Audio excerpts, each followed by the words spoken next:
tanpa tahu arahnya kemana. Nah, hikmahnya kesabaran Sayyid Fikri Syahab dan Gus Wafi yang tidak terpancing dengan apa yang disampaikan oleh Guru Gembul, khususnya yang berkaitan dengan apa itu standar ilmiah. Satu, pembahasan tersebut jadi tidak melebar keluar pembahasan, karena kan memang temanya tentang nasab, pembatalan nasab yang dilakukan oleh Guru Gembul. Temanya tentang tersebut yang berkaitan dengan nasab. Nah, kalau diladenin itu sama Gus Wafi sama Sayyid Fikri, wah lebar kemana-mana, waktunya habis. Dan juga setelah itu masih ada pembicara lain, masih ada sesi lain bersama Prof. Titi, ahli filologi UI, Prof. Yasmin bin Syihab juga ahli antropologi UI, yang berkaitan dengan tema yang sedang dibahas.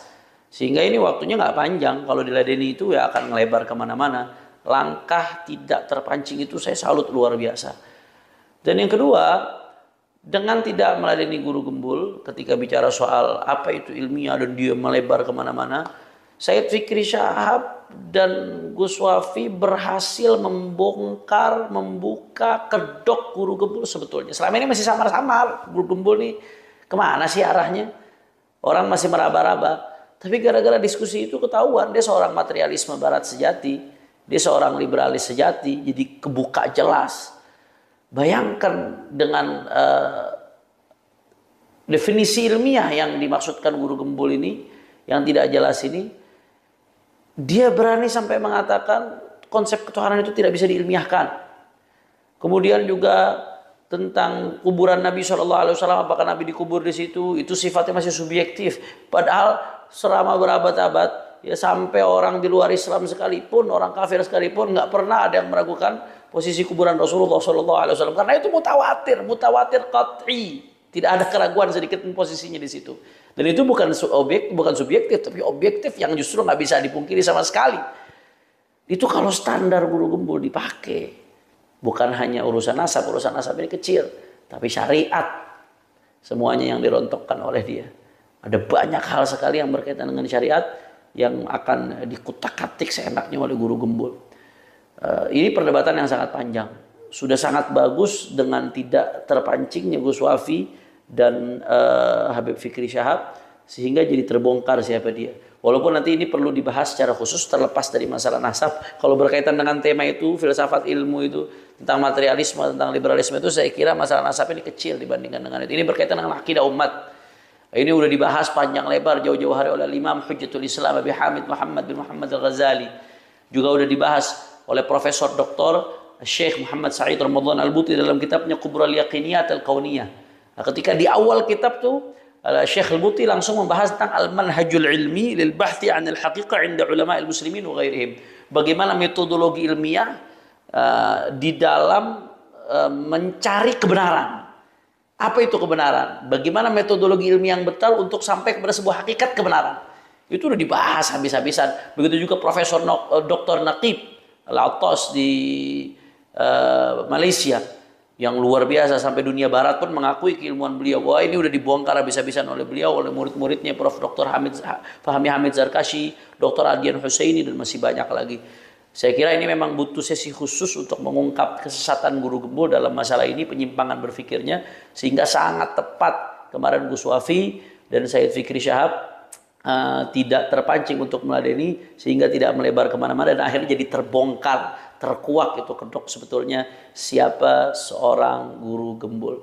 Bahkan yang lebih lucunya lagi ya, ketika Gus Wafi mengutip dari sebuah kitab tentang apa itu ilmu dan bagaimana cara mendapatkan sebuah ilmu dari sebuah kitab, Gus Wafi mengutip, dia langsung memvonis, oh kalau sumbernya kitab itu nggak ilmiah, itu tradisional, itu bukan metodologi ilmiah. Ajib. Bagaimana mungkin seseorang bisa langsung memvonis tanpa melihat substansinya? Kok bisa-bisanya langsung divonis kitab itu nggak ilmiah? Berarti itu kitab yang ditulis oleh para ulama semuanya nggak ada yang ilmiah, nggak sesuai dengan metodologi keilmuan, otomatis. Yang ilmiah mana dari Google, katanya cari dari Google. Padahal Google itu informasinya harus dipilah-pilih, harus dicek dulu kebenarannya. Semuanya ada di Google, versi apapun ada di Google. Ilmiah model apa yang seperti ini? Dan lebih lucunya lagi, ya, ketika dia bicara ilmiah, ngalur ngidul panjang lebar kemana-mana sampai terungkap itu kedoknya, Begitu ditarik ke tema, kembali ke masalah nasab, yang ilmiah itu menurut dia dengan menghitung statistik, harusnya nasab Ba'alawi menurut perhitungan dia itu kalau mau benar antara 58 sampai 77. Kalau 39 sampai 45 itu tingkatan generasinya ya, dari Nabi SAW sampai sekarang itu meleset, nggak mungkin, kemungkinannya sangat kecil, bahkan mustahil dia katakan. Ternyata ini bertentangan dengan fakta dan data. Teori dia itu omong kosong, bertentangan dengan fakta dan data. Faktanya apa? Faktanya asyraf di dunia nggak seperti itu. Asyraf di dunia yang diakui sekalipun dari berbagai aspek itu ada yang antara 39, 41, 42 dan lain sebagainya.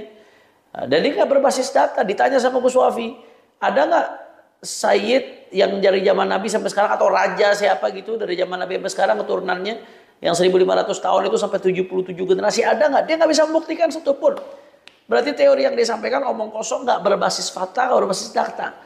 Bahkan ketika dibenturkan dengan jurnal ilmiah yang berbicara tentang ini, tentang generasi, bahwasanya perpindahan generasi itu harusnya setiap 30 tahun sekali, sehingga dalam 100 tahun itu 3 generasi, dan ini sudah sesuai dengan umumnya nasab Sa'da Ba'alawi. Itu dibenturkan dengan jurnal ilmiah, ternyata dia yang nggak punya dasar jurnal ilmiah. Jadi ilmiah dari mana? Bahkan kalau mau pakai perspektif barat tentang apa itu ilmiah pun, Guru Gembul tidak ilmiah. Jadi hanya omong kosong saja ilmiah, faktanya nol.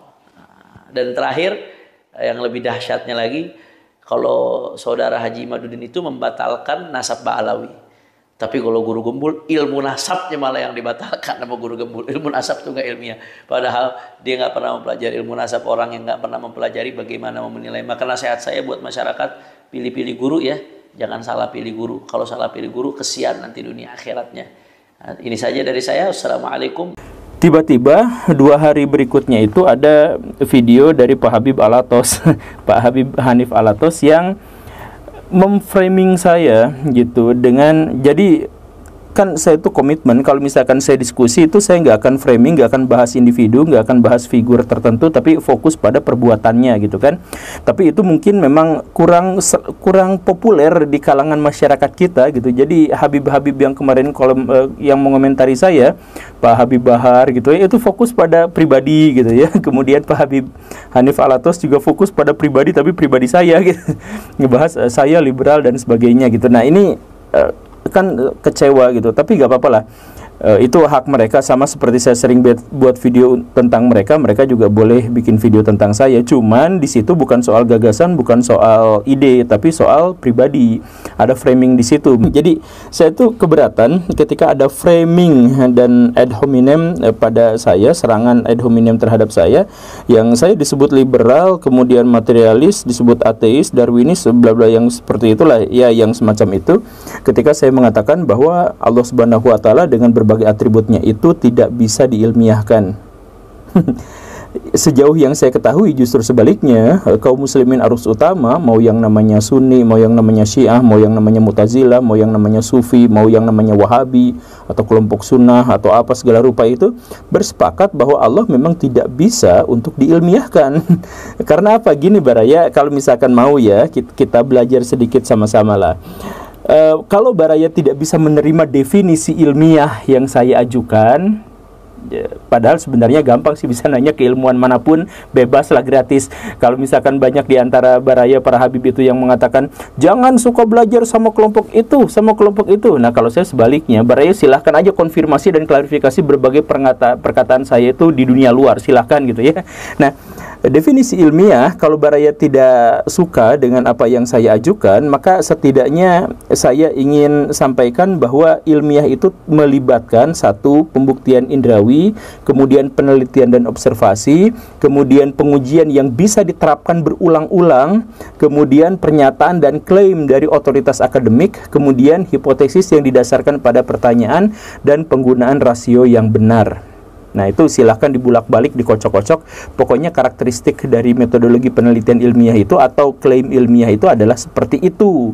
Nah sedangkan Allah Subhanahu wa taala itu adalah entitas yang kita pahami sebagai yang maha ideal dan maha mutlak. dengan segala hal yang tidak terjangkau alias transenden. Nah, karena itu maka tidak mungkin sesuatu yang ideal dan transenden itu bisa kita capai dengan metodologi ilmiah yang tadi itu. Misalkan ini ya, ketika Allah Subhanahu wa taala mengatakan bahwa tidak ada yang serupa dengannya. Di dalam Al-Quran kan disebutkan seperti itu. Tidak ada yang serupa dengannya. Maka bahkan untuk mendefinisikan Allah Subhanahu wa taala pun sudah langsung dinegasikan oleh ayat ini. Kan kalau misalkan kita main dalam hukum logika, logika dulu ya, baru nanti ayat. Kalau misalkan kita menggunakan hukum logika, maka kita bisa mendefinisikan sesuatu kalau kita tahu kategorinya apa, golongannya apa, dan kita tahu identitasnya apa. Kan begitu, baru kita bisa membangun definisi. Nah, ini kita gak bisa mengelompokkan Allah Subhanahu wa taala pada satu kelompok tertentu karena tidak ada yang serupa dengannya, dan karena tidak bisa dikelompokkan maka tidak bisa didefinisikan. Jadi kalau tidak bisa didefinisikan maka tidak akan menghasilkan sebuah hipotesis atau tidak bisa menghasilkan sebuah pertanyaan yang bisa dikelola secara ilmiah. Kan begitu. Jadi jangankan untuk menempuh metodologi ilmiah seperti observasi dan sebagainya, bahkan untuk mendefinisikannya saja kita kepentok, gak bisa gitu. Nah itu dan itu adalah, lagi-lagi ya harus saya tekankan, itu adalah pendapat arus utama kaum muslimin, di mana Allah tidak serupa dengan apapun, tidak bisa dijangkau, tidak bisa dibayangkan. Bahkan banyak ulama yang mengatakan kalau kamu membayangkan sesuatu tentang Allah, bagaimanapun caranya, maka itu bukan Allah, itu bukan yang sesungguhnya, gitu kan. Bahkan misalkan ulama-ulama salaf sampai menyebutkan kalau misalkan sesuatu yang berhubungan dengan Allah, jangan bertanya bagaimana gitu ya. Misalkan Imam Malik ditanya Allah duduk di atas aras itu gimana? Ya jangan ditanya bagaimananya, udah selesai sampai di situ. Nah, kalau bertanya aja udah mentok, gimana kita bisa menghasilkan metodologi ilmiah? Kan gitu ya. Jadi saya bingung itu argumentasi Pak Hanif Alatos itu dari mana mengatakan saya liberal, kemudian materialis, kemudian ateis dan sebagainya. Ya itulah ya, liberal bla bla bla bla. Ketika saya mengatakan bahwa Allah tidak bisa diilmiahkan, justru saya bertanya, itu siapa yang berani mengilmiahkan Allah Subhanahu wa taala? Oke, Baraya, itu saja ya. Jadi videonya khawatir terlalu panjang, tapi nggak apa-apa lah. Baraya mau ini mau guling-guling dulu, mau apa juga silahkan. Cuman gini, karena ada potensi setelah gibah Pak Habib Hanif Alatos ini saya tidak akan datang ke Rabithah Alawiyah lagi, dan tidak akan mungkin ya tidak akan menerima undangan mereka lagi untuk berdiskusi. Setelah kejadian ini, giliran saya ngundang malah nggak diterima padahal udah janjian sebelumnya gitu ya. Maka ya dalam hal ini saya ingin mendeklarasikan dalam tanda kutip ya kemenangan dan keberhasilan saya dalam debat kemarin. Karena apa? Karena kemarin itu waktu debat Rabithah Alawiyah itu yang saya bawa itu adalah bahwa jangankan nasabnya, metodologi untuk nasabnya yang digunakan oleh Rabithah Alawiyah itu adalah metodologi yang tidak memenuhi standar ilmiah dan tidak bisa dikatakan sesuai dengan kaidah-kaidah akademik, gitu kan yang saya katakan itu. Nah, kemudian perkataan itu tuh dikonfirmasi oleh kalangan Ba'alawi di Rabithah Alawiyah. Di antaranya adalah ketika saya mengatakan bahwa ini kan subjektif, ketergantungan pada tradisi lisan dan tidak memiliki metodologi empiris yang ketat. Misalkan dalam tanda kutip tidak seketat hadis gitu. Nah, ini 3 pernyataan ini kan semuanya sudah dibenarkan oleh mereka di forum itu. Begitu kan? Jadi ya dalam kacamata saya itu sudah berarti pengakuan bahwa ini tidak sesuai dengan standar akademik. Begitu.